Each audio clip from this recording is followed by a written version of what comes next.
everybody. Welcome to another edition of Mortgages Made Simple. Today we're going to talk about a subject that is on a lot of people's minds is, are we headed toward another housing bubble? I think a lot of people have been thinking about that lately. What do you think about it, Kia? Do you think we're headed toward another bubble?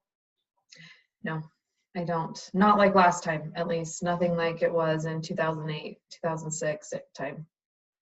Yeah, I think people are starting to see the rise in interest rates, and they're starting to get afraid of, house prices going up. I mean, unless you really know how the economy works, it's kind of scary because the houses aren't selling as fast, interest rates are going up. So you're starting to think we're going into another bubble. Yeah. So I read a statistic the other day that I guess back in 2006 to 2008, our supply on the market was 10 to 12 months was how long it was taking to sell a house, right? Oh, wow. And now, right now, the market is averaging about 4.4 months. That's nationwide on the market.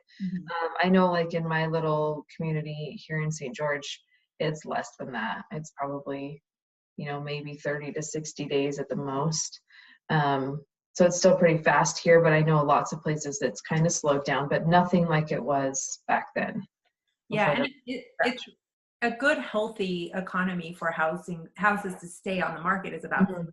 So we're actually doing better than the average, or what look as a good economy. So I don't think anybody should be getting scared.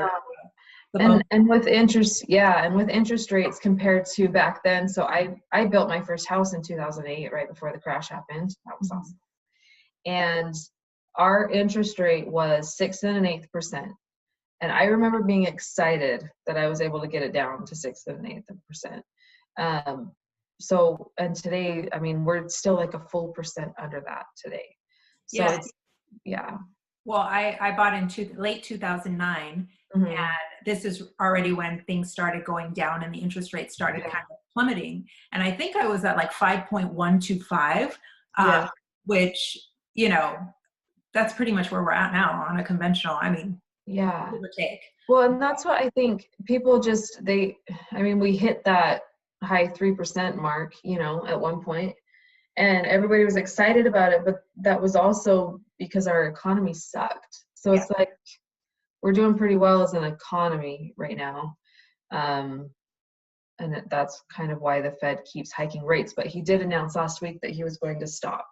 So there won't be any rate hikes from the Fed anymore. They should just kind of stay where they're at, I would hope. So that's awesome. So what that means, it's still a good time to buy a house. So if you're a first-time home buyer who is scared of purchasing because you're afraid that houses are going to tank and the prices are going to drop, that's not necessarily the case. And you're going to get a pretty decent interest rate still at this time. So it's not a bad thing. I know here in Texas, we're probably, I want to say we're right about at the 4-month mark as well. In California, it's a lot shorter, but real estate in California is a whole different market in the rest of the country. So, and it's still slower, and yet we've seen like a huge drop in weeks as far as how much they're sitting on the market. Before, we would get multiple offers within the first week. Now it's taking a little bit of time, maybe 3 to 4 weeks to get decent offers and go into escrow, because California is an escrow state. But it's not a bad thing. It's just leveling off. And I think that that's what we kind of all expected it to happen. And it makes it a good, healthy housing market. Yeah. The leveling off, I think it's a good thing because, now the home values aren't still going up crazy, but there's still just not a lot of inventory. There's more than there was 6 months ago. Yes. But it's still not where it was before the crash happened. So what would you say to a first-time home buyer? Like, what would be your best advice for them right now with the market the way it is? Look into all your options. It's definitely each 1/8% of an interest rate does not make that big of a difference in your house payment. So look at the payment, look at the big picture, and don't focus so hard on the interest rate, because for us to see those low 4%, high 3% rates again, that's not necessarily a good thing, because that means there's something wrong. So I mean, we have a healthy economy, I think, right now. So Yeah, I always say, you know, to buy lower when the interest rates are higher, mhm, because if we do get I can't even talk right now. If we do get a part of the economy where it starts going down again and interest rates drop again, well, you can always refinance. mhm, So I feel like it's better to buy when prices are a little bit high or interest rates are a little bit higher versus when interest rates are at the rock bottom. Because either way, yeah, the property is going to go up. And if we think about it, like if we think about our parents' houses and stuff, like mhm, eventually they all went up. Like they all went up, exactly. so if we stay in our Yeah. properties long enough, we are bound to get some equity at some point or another. Mhm, So I yeah. think like if you want your family to have a house to live in and to enjoy like precious memories and all that, and you really, really want a house, don't wait. Yeah. Well, and I mean, and interest rates are higher than a house payment in most areas right now too. So, I mean, that's not what I meant to say. Yeah, rent. Yeah. Yes. I Said that got backwards. you. I got you. Rent is higher than a mortgage payment would be in most areas. So, getting in there now, and if you buy lower, like you're saying, you can eventually turn that into a rental and have, another source of income coming in. So, That would be awesome. yeah.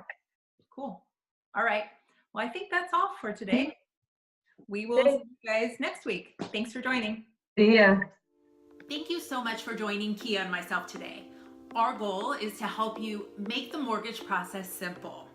If you're ready to apply for a mortgage loan, or maybe you're thinking about buying in the near future and want to see what you can qualify for, go ahead and click on the link below and apply today. Please be sure to choose either Kia Blake or myself, Monica Brito, as your mortgage loan officer. If you have any further questions, please feel free to reach out to us via email. Our email addresses are posted below. And if you would like to follow us on social media, you can follow us at the below handles either on Facebook or Instagram. If you like the information that we're giving you today, be sure to like and share, and we will talk to you soon.